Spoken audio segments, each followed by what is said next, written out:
It may have been an age before photography, but we know what most of the great Britons of the past looked like. Their images here at the National Portrait Gallery in London still shape how we regard them today. The 18th and early 19th century was a golden age for British portraiture. And it wasn't just these grandees who sought immortality through art, but people further down the social scale. But one of the greatest Britons of the period remains tantalisingly out of reach. This is the only authenticated image of Jane Austen which is known to exist.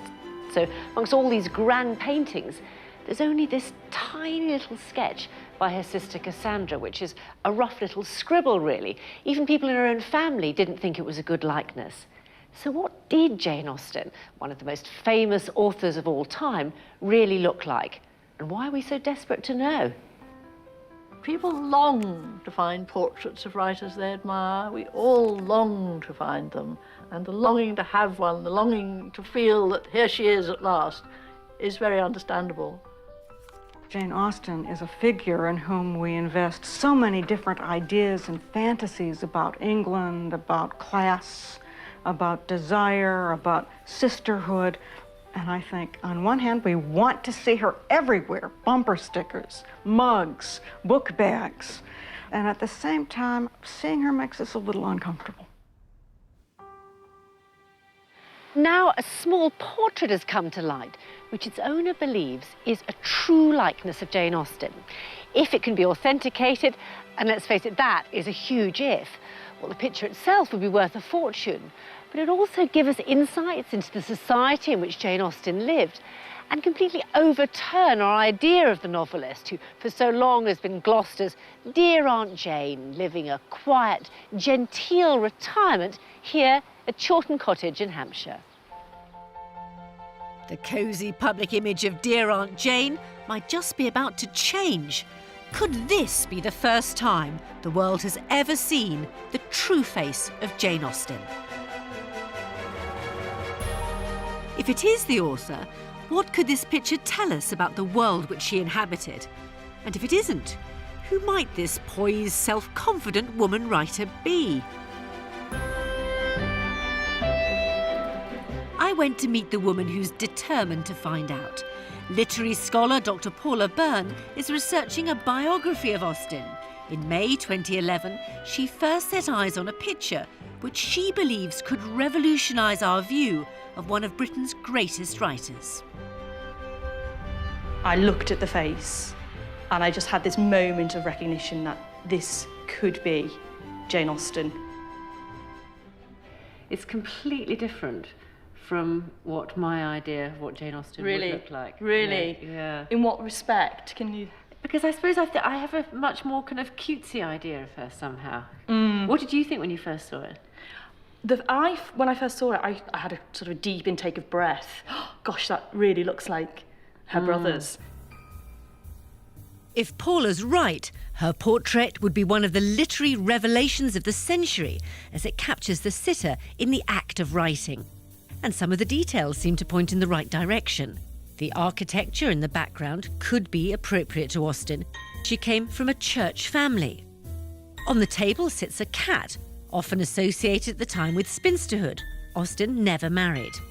And at least at some point somebody's believed this to be Jane Austen, as her name is on the frame. But if there's a date of death here, born 1775, died 1817, doesn't that mean that the picture can't possibly have been painted in her lifetime? Well, of course, the frame could be later, so that didn't worry me too much at all. What do we actually know about what she really looked like? OK, this is Anna Lefroy, who was Jane Austen's beloved niece. The figure, tall and slender, not drooping. Fine, naturally curling hair, and the rather small but well-shaped nose. The small nose. Now, I wouldn't call that a small nose. That is something we need to debate. I mean, I don't have any idea what people in the 18th century thought was a small nose, but I can tell you something. Jane Austen's mother had a very large, aristocratic, beaky nose. And what I thought was just so compelling was, if this was painted in her lifetime, that would just be an extraordinary thing to see. It's so extraordinary. I mean, it's going to be very hard to prove, isn't it? Yeah. The picture had featured in a Bonham's auction, where it was described as an imaginary portrait of the novelist. That is, one not drawn from life. It's coming up to our 15th wedding anniversary. And Paula's husband, Professor Jonathan Bate, Shakespearean scholar and provost of Worcester College, Oxford, bought the portrait for her as an anniversary present. Because it had been dismissed as imaginary, he was able to pick it up for £2,000. And the thing that struck me most is this is clearly a picture of a writer. If it was a single sheet of paper there, it could have been any woman of the Regency period writing a letter. But it's not a single sheet of paper, it's a sheath of papers. And you can actually see, if you get in close, a line of words written on it. Not quite close enough to say it is a truth universally acknowledged, but that would have been handy. But It's just beginning to dawn on me how potentially significant Paula's theory could be. We're all of us, consciously or not, influenced by the dust jacket picture of an author.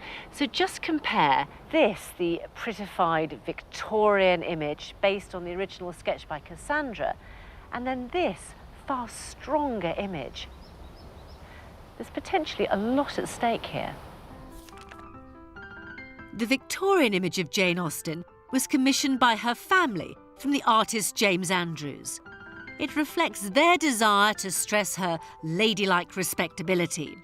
But is Paula really any more objective? Do we all project onto Austen the kind of woman we want to see? The family portrait that went out in 1870 was the first time that the public had ever seen Jane Austen. And that made her look very pretty, prim, and let's face it, quite dim. And that had a huge legacy on Jane Austen and her work. My portrait presents a very different sort of Jane Austen. It presents an image of a professional woman writer. She seems very comfortable in her own skin. She's taking on the world. But Paula faces an uphill struggle if she's to convince the world that her portrait is the true face of Jane Austen. She'll firstly have to establish that it isn't a fake and that it dates from Austen's lifetime. She died in 1817. You haven't actually given me too much to work with, I'm afraid. Can we go in quite close on her face? She will have to get to grips with each of the mysterious clues the portrait seems to contain. I think we can safely say it's not the So we have to building. find out. So we have to find out where it is. Then she'll need to give a convincing account of how her picture was produced and who the artist might have been. And she'll have to square all of that with what we know about Austen herself. A writer about whom surprisingly little is known for certain. Jane Austen, youngest Could a author. portrait of Jane have even survived without the Austen family acknowledging its existence? I really do think it would be absolutely extraordinary if she'd had her portrait painted and her brother was alive and her sister was alive and they adored her and she became, the publisher wanted a picture of her and they said there isn't a picture of her. Why should they have done that? Why should they have concealed a picture of her? Finally, Paula plans to present her findings to 3 of the world's leading authorities on Austen. Can she convince them that this radically different vision of the novelist is really her? What do you think Paula Byrne's chances are of getting her picture authenticated? Nil. N-I-L. Nil. Amidst all the countless images here deep in the stacks of the National Portrait Gallery, there's a box which could be pretty worrying for Paula. Inside here, there are lots of images which are all supposed to be of Jane Austen, but have been rejected by the gallery as inauthentic. Paula's got quite a mountain to climb. The first thing Paula has to establish is whether her picture is an out-and-out fake. Hello, Nick. Hello. Dr. Nick Paula. Easthaw is a world leader in the scientific testing of artworks. If he spots something fishy, Paula's theory that her picture shows Jane Austen and was done in her lifetime will be dead in the water. We know it's on vellum, Yes. and we know that it's wash with chalk and I think picked out in ink or pencil. The vellum might have been used at any time, I guess. but some of the materials that have been applied is what I think we'll probably focus on, the little touches of white and so on. Essentially, there are a number of things that were introduced in the 19th century that we'd be looking for specifically. Things like zinc white that came in sort of middle of that century.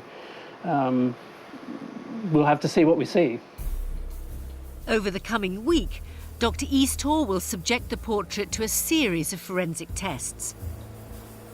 Gosh, it's out. But before he begins, the back of the portrait yields a potentially significant clue. Goodness me. So this is the moment I think you've been waiting for. This is the moment I've been waiting for. So here we have Miss Jane Austen, and the Austen is spelt with an I, which is a misspelling. And I think that throws up a set of quite interesting questions.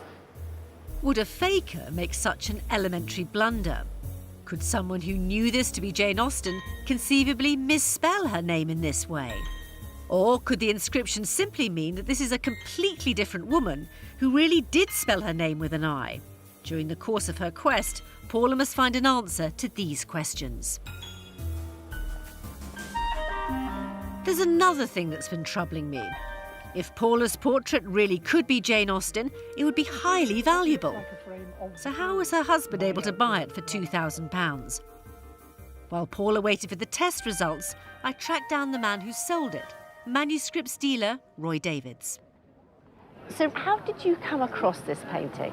I bought it for £50 in 1982. And I wrote to the owner and asked, did she know anything about the background of it? And she wrote to me, and there's the letter. Alas, I have absolutely no background information about it and do not think that any papers or files will produce any. And so who? So Anna de Gauguin. So provenance was a dead end as far as I was concerned. So what did you then go about doing to try and see if the picture was genuine?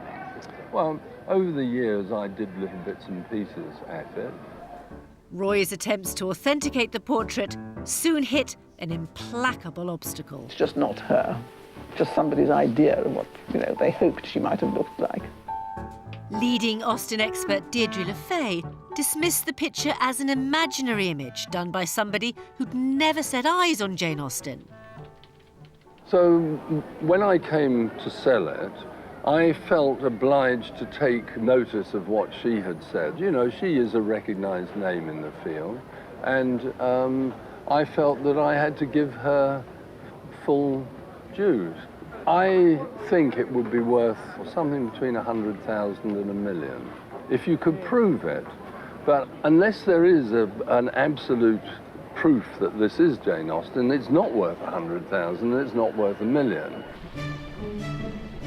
I headed straight to Portishead in Somerset to meet the woman who dismissed the portrait in no uncertain terms. Paula's quest really could cause quite a stir. Jane Austen inspires an extraordinary devotion amongst her fans and the experts who study her, known collectively as the Janeites. The doyen of them all, and a woman with a formidable reputation, is Deirdre Le Fay, the editor of Jane's Letters and keeper of the Austen flame.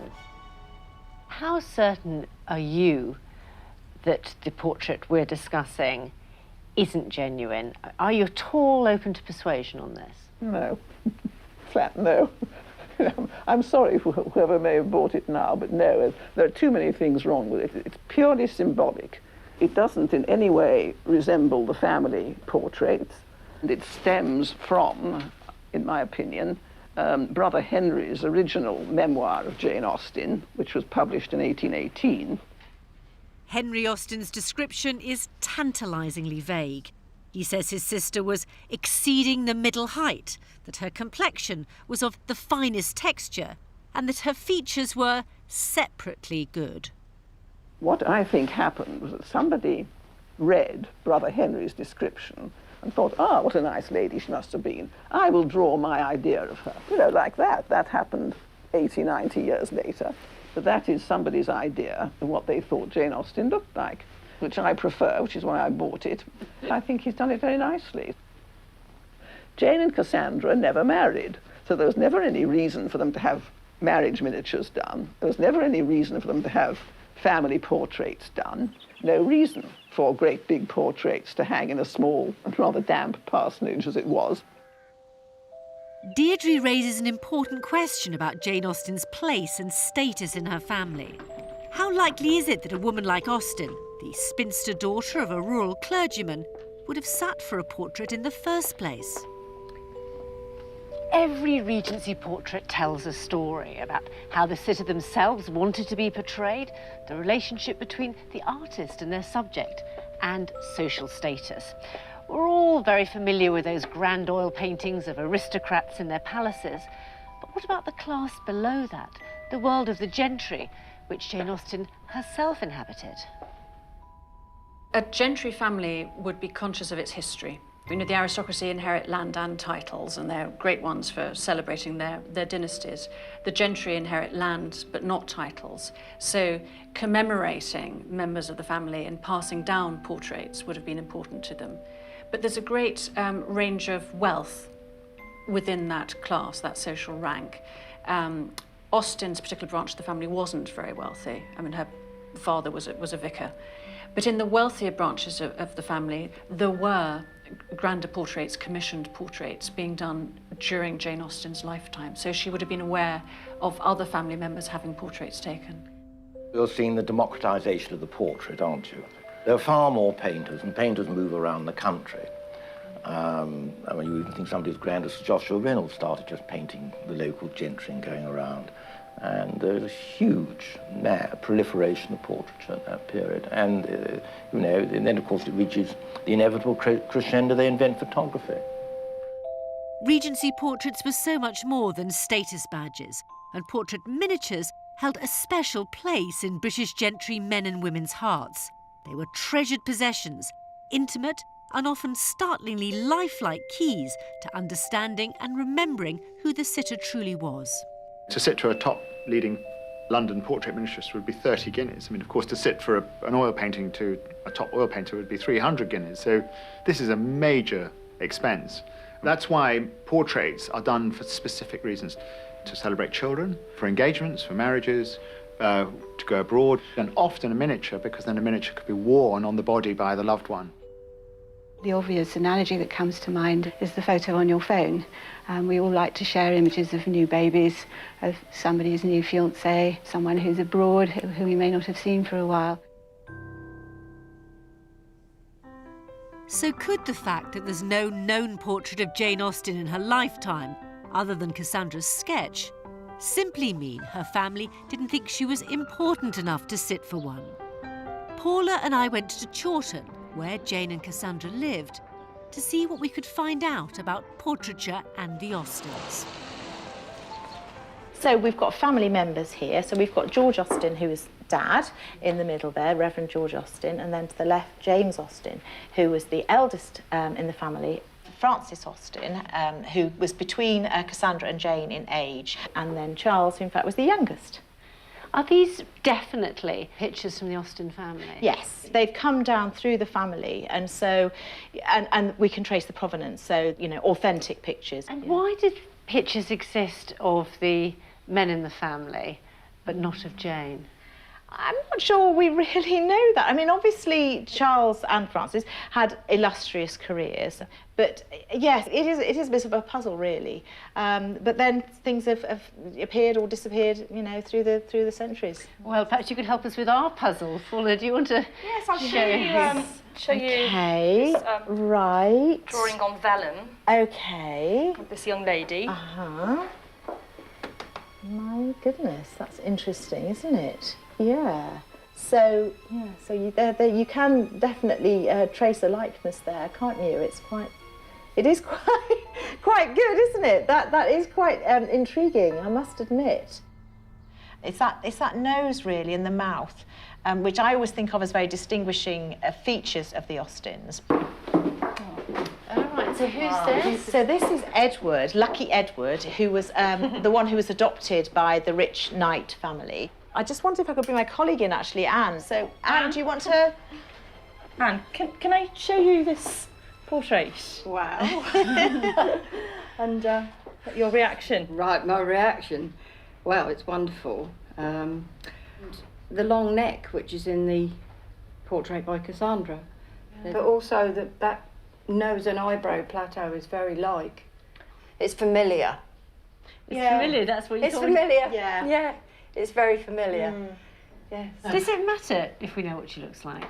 For no other reason that every other authoress of before and after has probably got a portrait, and Jane hasn't. She is so important. We wouldn't all be reading the books we're reading without this woman. So, any of them. So, it would be nice to put the books to the face. I think I'll have a scone. Go for it. Shall I just... I'll show you. If the woman in the picture does turn out to be Jane Austen, how would that change our view of her? It's quite a severe, strong face, isn't it?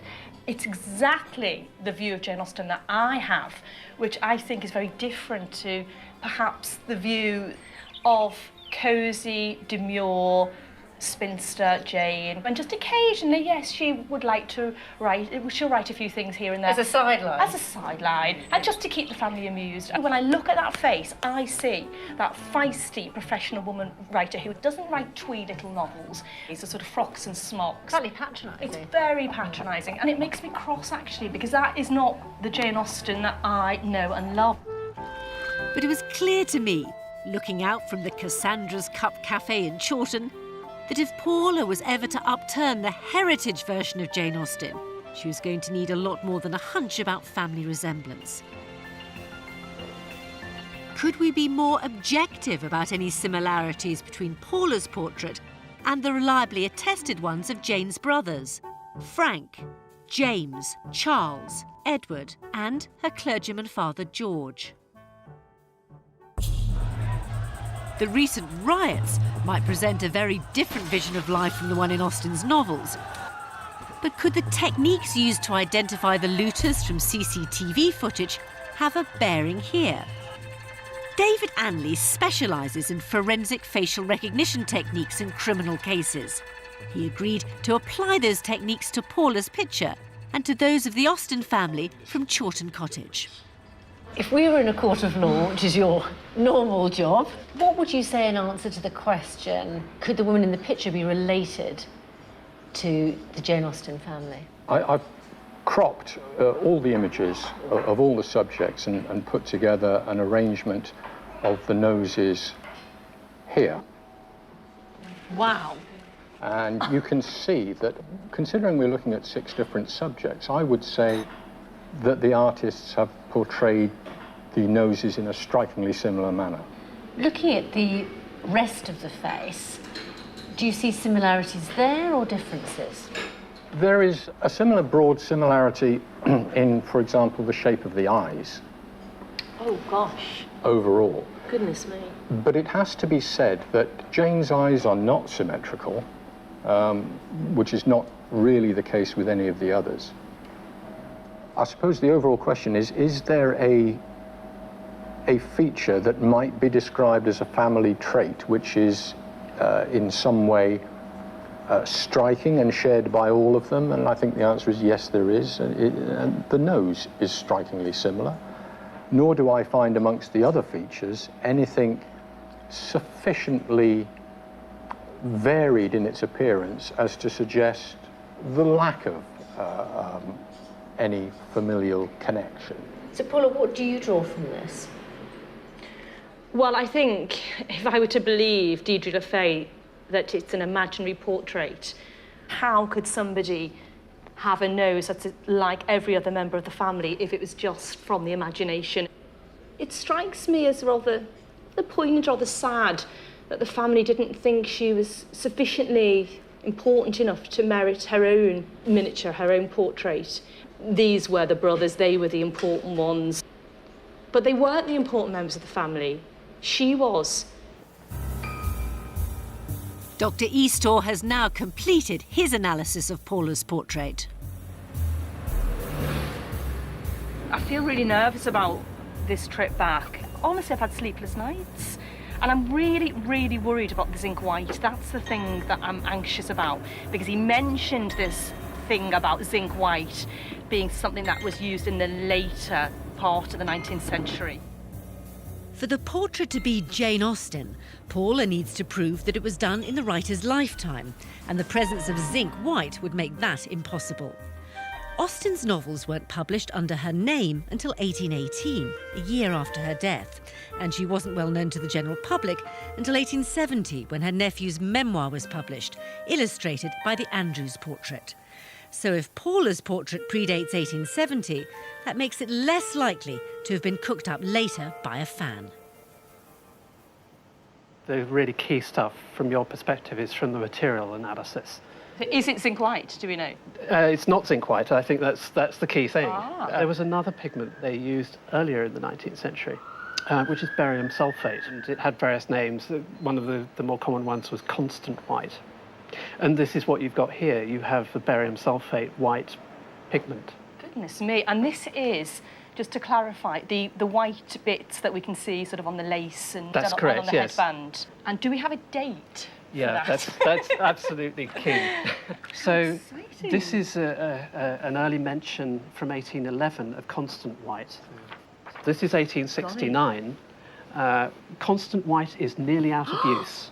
1869. Oh my Chinese or goodness me. zinc white having almost superseded it. So we've given you a time frame for this. Oh my gosh, that is so exciting. So the white pigment used on the portrait suggests a dating of between around 1811 and around 1869. But what about the Miss Jane Austen on the back? Could it have been added at a later date? What we do know of the inscription is that it appears to be one of these earlier sorts of ink. So we know that it's got a bit of iron in it, and these iron gallotannate inks would be what you would expect of something in the first half of the 19th century. There's another way of checking whether a picture is a fake, and that's through the fashion of the time. The historical accuracy of what the sitter's wearing can give the game away. Hilary Davidson is an expert on dress in the Regency period. Oh, wow.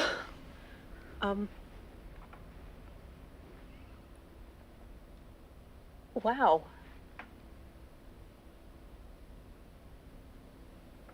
It's the right date. It's definitely within her lifetime. There's a high waist here. By the end of the 1810s, the waist starts dropping again to become the low waist of the 1820s. The detail of the sleeve head here is very, very much of its period. There is one piece of clothing which has a very strong provenance as having belonged to Jane Austen. It's dated to about 1812 or 14, and I've actually taken a pattern from it and really looked at Jane's figure type. And the sleeve head and the way that it's pleated here is very, very similar to this garment that has a very strong connection with Jane. But did people really just change fashion so quickly? I mean, wouldn't they have hung on to clothes, you know, maybe 10 years after they were in the height of fashion? Not so far as 10 years. There is a slight lag, and Jane herself is known to have been very punctilious about her clothing. She liked clothing. She kept herself neat and sort of up to date. She wasn't fashionable, but she certainly wasn't out of fashion. She's wearing a cap, which Jane was known to do.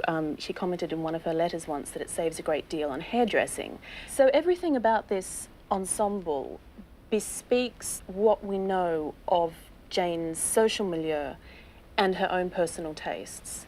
It's absolutely right for an older woman of the middle class in the middle of the 1810s. Some of the physical descriptions that we have of her suggest that she was very slender and tall. Are there any clues at all that that is a tall, thin, slender woman? I think there is, and where I would put that is in the proportion between the shoulders and the head. She's got very narrow shoulders, and the head is quite large in relation to the breadth of the shoulders there. And this tallies with what can be gleaned from the Hampshire police coat. So it's an outer garment that is made of silk. And taking the measurements from that, you get a woman who is very tall and slender for her time. If the average height of a woman was about 5'5", which we can determine from skeletal records, it looks like Jane could have been as tall as 5'8". But not only that, she was very slender. If the measurements from the police coat are right, she was skinnier than Kate Moss.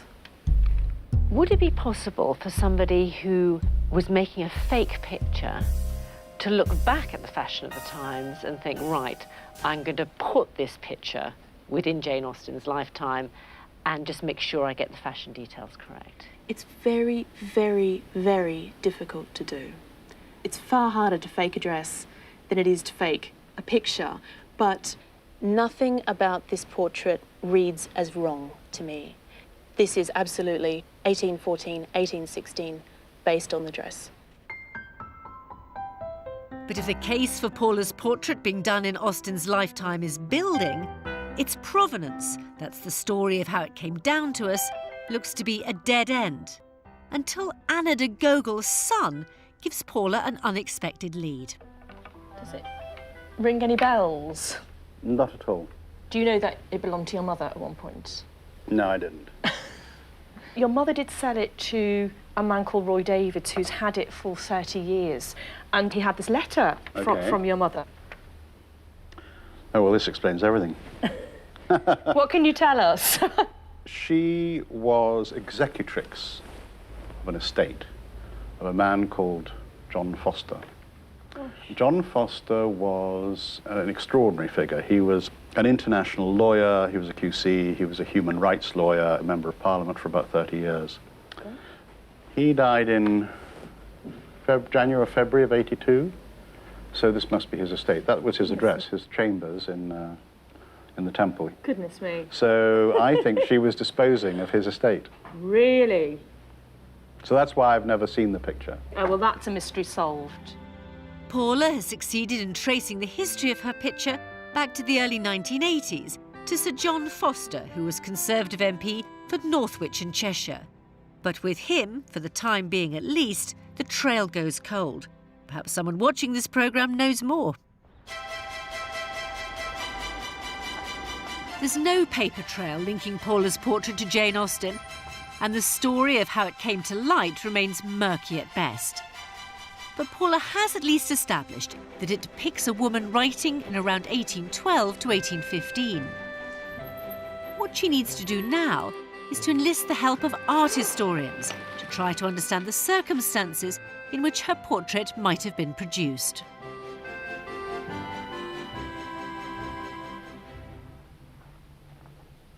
What is it? It's a drawing. Is it a miniature? It's not a miniature. It's a portrait drawing. Date-wise, it's somewhere between 1805 and 1815. Okay. I mean, honestly, I'd put these on for 15th century manuscripts, but for an amateur, crummy Regency piece of nothing, I mean, come on, this is ridiculous. Paula's portrait uses a technique called plumbago, which involves delicate lead pencil marks on vellum, that is, aborted calf skin. Artist Susan Monk still works in the medium. I'm quite impressed with the buildings in the background. I'd say that someone was maybe a little more interested in the buildings than they were in the portrait. It gives it a slightly historical feel, doesn't it? Quite flattering, which I don't mind at all, I can tell you. But the use of vellum in Paula's portrait perplexes the art historians. Vellum goes out of fashion, really, as a support, really, in the early 18th century. I mean, 99.9% of portrait drawings of this date, the early 19th century, would be drawn on paper. So this might be deliberately old-fashioned. And the plumbago technique itself proves every bit as puzzling. I'm not quite sure what you'd call it, because technically lead on vellum, you would usually think that equals a plumbago, but not from this period. The plumbago portrait, gosh, by about 1720 they were completely out of fashion. That is your typical That's your plumbago typical miniature. plumbago miniature. Yeah. That's why yours is so unusual, because it's 100 years out of fashion. And the composition of the image raises further questions. It's giving her a kind of grandeur, isn't it? Which is beyond the world of, it more belongs to the world of Lady Catherine de Bourgh, doesn't it? From Pride and Prejudice, Curtains, yeah. castles and cathedrals in the background. The column and the curtain behind drapery are is very much part of a standard tradition in portraiture going back at least to Van Dyck in the early 17th century.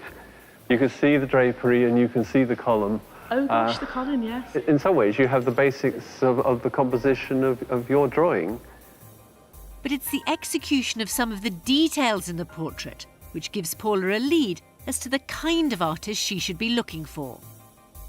Her arm is very, very long. Somebody with artistic training in an academy probably wouldn't make those sort of mistakes, because at this stage it's absolutely drummed in. Always a telltale sign with amateur artists is that the head doesn't really fit onto the body particularly well, and the cat's quite weakly done. It's a very charming detail. It's just that it doesn't sit on the table particularly happily. But if it is an amateur artist, it is, he or she has certainly received lessons from a professional artist.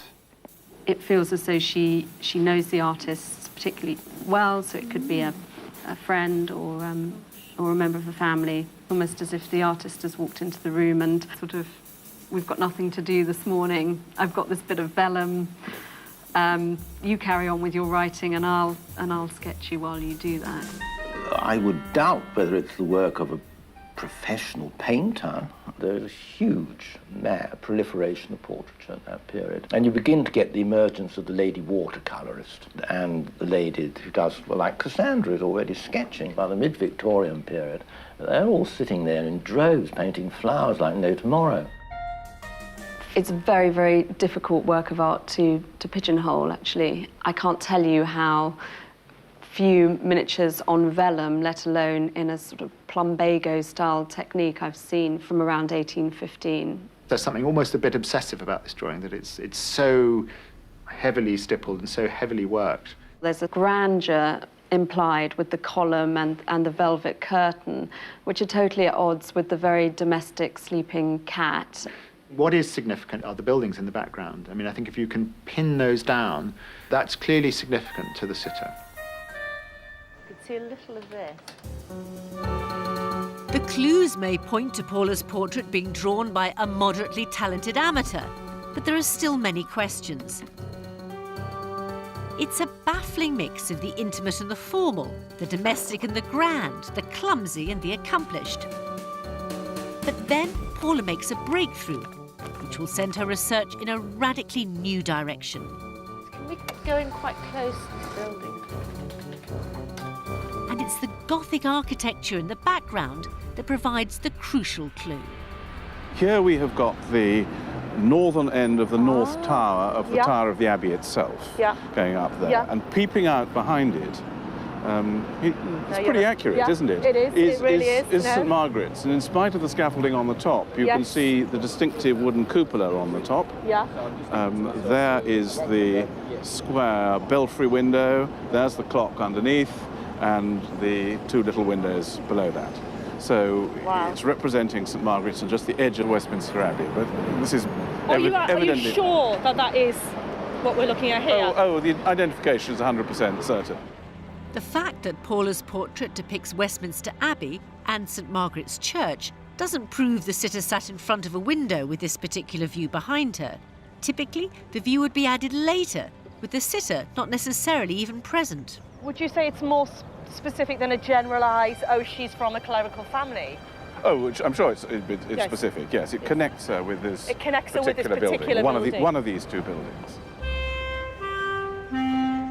Buildings in Regency portraits are rarely plonked in at random and almost always have a meaning for either the artist or the sitter.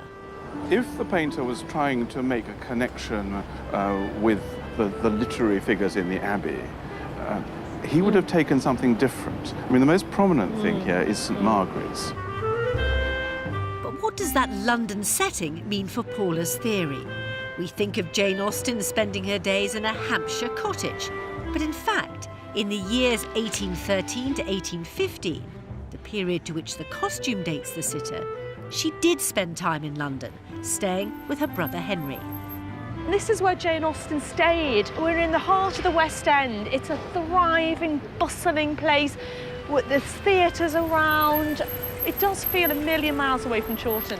There's a lovely letter where Jane Austen, she's back in London in May 1813, where she's been visiting a big painting exhibition. She's driving around in her brother's open carriage and she says, "I liked my solitary elegance very much and was ready to laugh all the time at my being where I was, parading about London in a barouche." Time spent in the capital notwithstanding, is it really plausible that a supposedly domestic Hampshire auntie would have chosen to be depicted in front of grand ecclesiastical buildings in central London? Jane Austen was far from being the only woman writing in Regency Britain. How are other women authors painted at the time? Oh, my goodness. Well, I never. I don't know what to make of it. She's depicted in the way that a number of other women are depicted, and that is in that act of inspiration. So she is writing, like the Hannah More painting, but she's also looking, she's in thought. Usually the aim was to show the writer in the pose of inspiration, you know, thinking. Sometimes with their own book that they might have casually. I'm just half thinking, half discussing, and I'll just flick at my book for a moment. Or if you're a very successful author, you've got your pile of books. There, like that. Yes. Writing in the early 18th century had been very much a disreputable activity for women to engage in. There's an association between writing for money and selling yourself. But round about the second half of the 18th century, it became respectable. It became something that a proper woman would do. It didn't bring scandal to her. But the novel always attracted a kind of condescension or sometimes a moral panic. Looking at Jane Austen herself, do you think she'd have wanted to be portrayed as a writer in this way? It's a tricky question. When she was writing at Chawton, she would put her papers away if any stranger came in. She's quite happy for her family members to know that she was writing, but if there's somebody knocked on the door that she didn't know, she would hide the sheets of paper. Do you think it would have been out of character for Jane Austen to have a portrait done? No, I do not. I do not at all. She was a bold, amusing, lively, fun-loving person, and I can't see any reason why she would withdraw from view.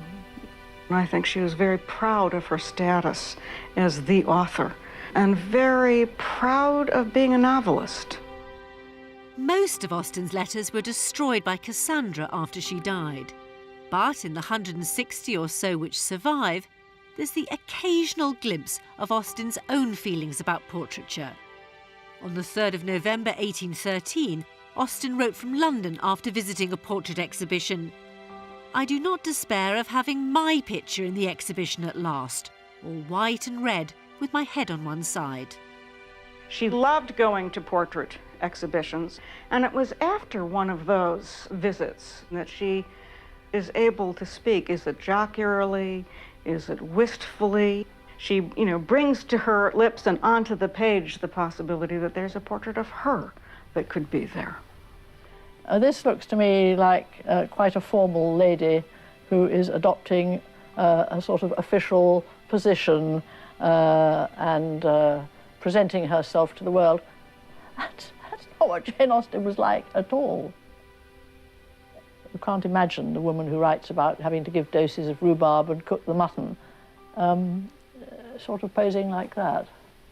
If there was ever a period in Jane Austen's life when she might have covertly sat for her portrait, I think it's very likely to have been between October and December of 1815. And that was because she went to London in early October, 3rd or 4th of October, to negotiate with her new publishers. Her brother suddenly falls very ill and she ends up staying for almost 3 months. And I think there's a real sea change, there's a confidence about her. She suddenly feels that she's made it. So here we are, in the inner sanctum of the John Murray Publishing House, with the library and drawing room. Beautiful room. Is this one or just in the This room? is Jane Austen's publisher. This is John Murray II. Who she called an amiable rogue. She must have felt very proud to have been part of this publishing house because John Murray was so famous and revered, and because he had people like Lord Byron, literary figures that she admired. Do you think he was taking a bit of a risk, a bit of a gamble, taking on Jane Austen? Well, Murray actually took no risk at all. He wanted to. He wanted to. He made an offer to Jane Austen. Jane Austen said, no. No. I think they'll do better than you expect, and I'll publish on commission. So she is confident, she is feeling this sense of, I'm going to take control of my business affairs. Paula has come to Austen's publisher to try to solve the mystery of the inscription on the back of the portrait. If it is Jane, why is the name spelt Austen with an I? A hunt through the archive of the author's financial transactions yields a fascinating revelation. I'm just intrigued to see what you think about this. So here we have... Yes. This is a check in the John Murray archive. So I've seen this a lot. So it's Austen with an I, isn't it? Austen with an I rather than an E. The other thing I really wanted to ask you about was whether you thought the counter signature was in her hand. She's got quite a distinctive hand. If you look at the J and the A, I would argue that that's Jane Austen's handwriting. So why does she spell it with an I? She was keen to get the money. She's earning money from her own pen, which she longed to do. This is the first edition. And it wouldn't at all surprise me if she sat for her portrait and didn't tell anybody. Oh, that's brilliant. Look, there she is, in print, for the first time. It's terribly poignant because, on the one hand, Jane Austen is at her most creative. She is flying high, but she hasn't got long to live. Within 2 years of this time, when she's feeling so good and so confident about herself, she will have had a lingering illness, she will be dead, and she'll have sunk back into obscurity. And within a few years of her death, her novels will be out of print.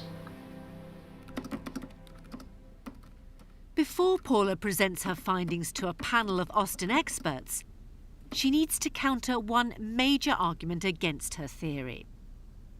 If Austen did sit for a portrait, why didn't her family know anything about it? While not claiming that she's identified the artist, Paula feels she's found a possible answer from Austen's wider social circle. I found some journals from a family called the Tutes. Now, Eliza Tute consistently misspells Austen. There's not a single occasion when she spells with an E. And then I found, and it was a heart-stopping moment, because I discovered, to my shock, that she was married in St Margaret's Church. It was her parish church. She lived in Great George Street, so the view in our portrait would have been her view. Not only that, but I also discovered that she was a very gifted amateur painter.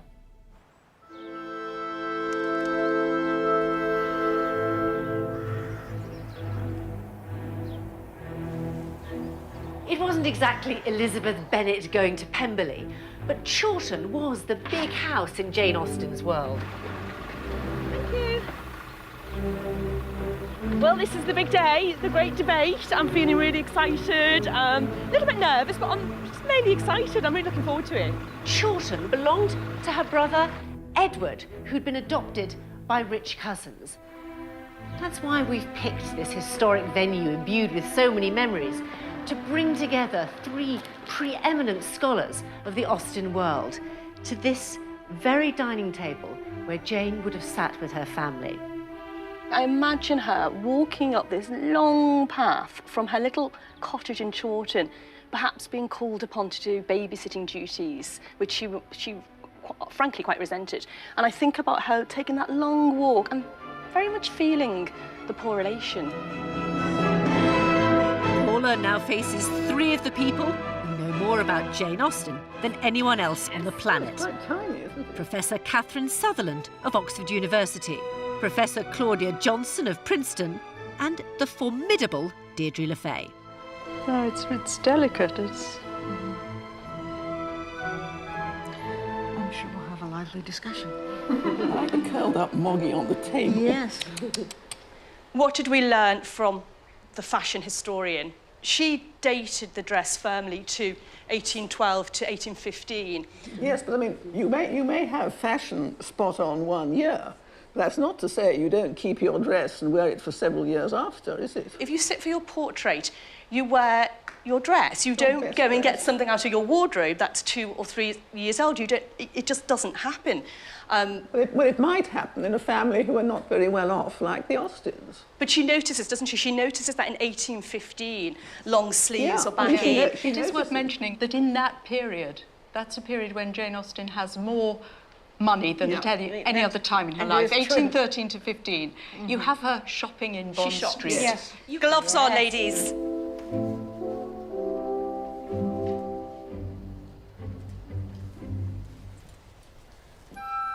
The inscription on the back triggers a lively response. Why is it spelled Austen? Totally, totally wrong. Couldn't have been done by family, couldn't have been done by friends. And why's that? Because the name is Austen. Well, did any of her friends call her Austen with an I? No. So in her time, she's called Austen by Eliza Chute, Elizabeth Lee, the Countess of Morley, Mrs. Mosley, and John Murray on the royalty check. So again, Miss Jane Austen. But that's the more normal spelling. But Deirdre, in Eliza Chute's journals, she always spells Austen with an I. Yeah, always. because she didn't know them very well. They didn't like her. James was there every single week. I dare say, but... And she calls him Austen always with an I. But it's Paula's theory about the family resemblances which provokes the most heated exchanges. Oh, the noses. The Austen nose. Yes. Tell me what you think. Well, Niece Anna specifically said she had a small nose, and no way could you call that portrait as having a small nose. You know this so well. Do you see a family resemblance? No. Oh, I do. I do. I do very definitely. I think the planes of the face, I think the eyebrows, the relationship between the eyebrows, the shape of the eyes, and the length of the nose. The length of the nose, yes, exactly. I even wonder, could small just mean narrow? I think if you were making up a picture of Jane Austen, I don't think you would specify this particular nose. You know, this is whatever this nose is, it's not generic. If you want to look at Cassandra's portrait, these noses are not dissimilar. There is something else, and that is the decided asymmetry of the eyes. This has it too. Well, that may be Cassandra's bad drawing. Deirdre, why don't you see the family resemblance? I think it's too far away from a James Andrews miniature. Oh, Deirdre, but that's completely crucified. That is... Oh, no. The James Andrews miniature was cooked up from Cassandra's sketch, and it was certified, in a sense, by these three, Anna, Caroline and James Edward. Yes, but the fourth one. they didn't. They said it didn't look like her. They said it looked reasonably enough like her to be presented to the public. I can't abide that one, because that, to me, is everything that's bad about Jane Austen. It's prettified, it's airbrushed, it makes her look demure, it makes her look dim and prim, and I absolutely And by the way, that was 1870. And by the way, exactly, it's Victorian sentimental tosh, frankly. So the big question then is, why didn't members of her family know about the existence of this portrait? So Eliza Chute, she lived very near St Margaret's Church. She was married at St Margaret's Church. She was a keen and talented amateur artist, known to do portraits of intimates. She always spelled Austen with an I. There are people out there who know the family, who might have had an interest in drawing her, knew what she looked like. I'm very sorry, because I like Eliza Chute. I wish she could have known the Austens, because I think she did know them. Yeah, but she did not know them well. It actually would make more sense if they didn't know each other that well. Yeah, because then this could become lost. Yes. To the Austens. Yes. That almost makes the idea of it being both a portrait and a narrative more appealing to me, actually. And I think it was drawn by someone who knew her. Yes, yes. What I want is documentary evidence. And until somebody can provide me with documentary evidence, I maintain it's an imaginary portrait. I don't believe that this is an imaginary portrait in the sense that somebody just made up her features. They're too specific for that, and they too consciously collect things that people who knew her associated with her. Catherine? I'm quite taken with the idea that it could be an amateur who knew Jane Austen and didn't necessarily move closely in the circle of the family, like Eliza Shute. I believe that a friend, maybe not even a good friend or an acquaintance. You know, Austen, when she was in London, did go out on her own. She did. You know, and I believe that she enjoyed the life that she was able for a brief period of time to enjoy there. It's a lovely quote. She does not say, I went and had my portrait painted. But who knows what she's doing in those 3 months? We don't know what she was doing. And I suppose in a sense, this is crunch time, and I want to ask you all what you think. Deirdre, is this a portrait of Jane Austen? No, no.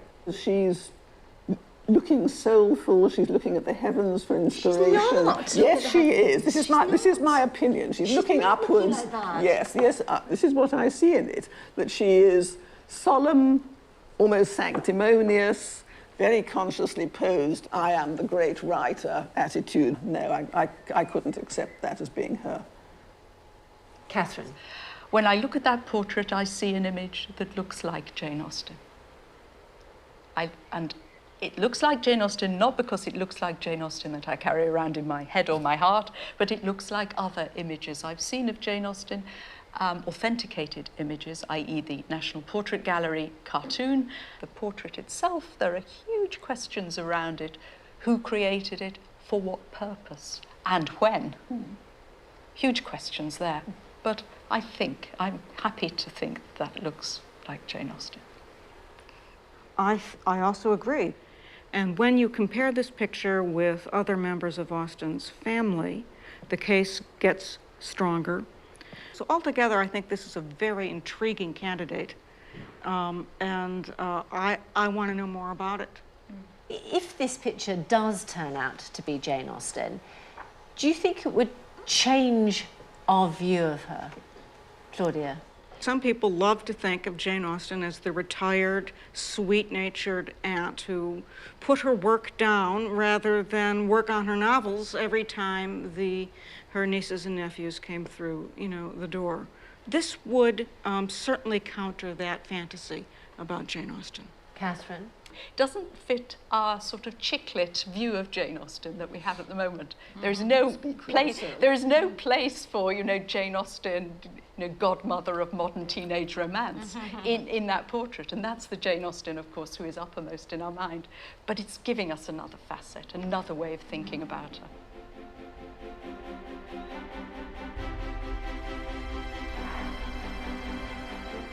Well, this really couldn't have gone any better from Paula's point of view. 2 out of the 3 experts say the portrait really could be Jane Austen and definitely needs further research. The experts have departed. How do you feel that went, Paula? Much, much better than expected. All I care about is that this looks like her and might be an image of what she really looked like. So for me, that is a result. This may not be the completely tidy ending you get in a Jane Austen novel, but the enigmatic face in the picture has raised many fascinating questions and could even overturn our vision of one of the world's most famous women.